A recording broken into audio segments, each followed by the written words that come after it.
即马老大人拢开始注意风险，是讲即马有真济乱象，有人呢唔知讲到底敢会使做，当作讲大家拢会使做，也有一寡时大人会惊什么？惊副作用，无想要做。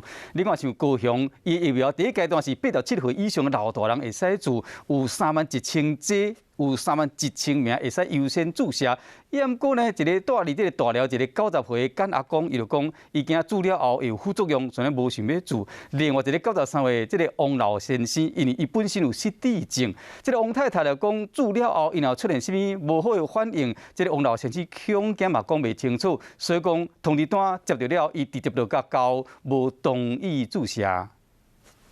90岁阿公明仔载就会使去做 AZ 疫苗，不过阿公唔是真愿意去做。啊，嘛是惊嘞。惊什么呀？你阿公会副作用啊？我会晕好个。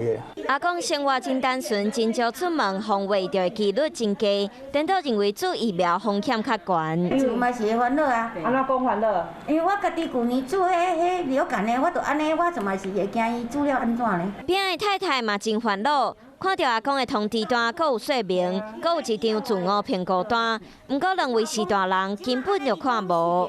伊个字较清微，这细字阮就看无。而且单啊顶悬几啊项拢是专业的医学名词，只要请志工来斗3工。啊，血小板无吼，伤低，安尼。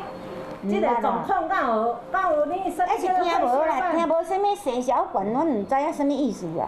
阿公阿嬷有听，唔过无理解。志工讲厝内若是无少年人，是大人哪会晓听？不要说87岁以上啊，一般的民众、年轻人，他也不晓得什么叫血栓。阿公做疫苗意愿真低，来看93岁的王阿公。有人啊。 敢若记伫家己的故乡伫乌南，其他问题拢爱想真久，因为王阿公有失智症，王太太讲明仔载袂带伊去注射。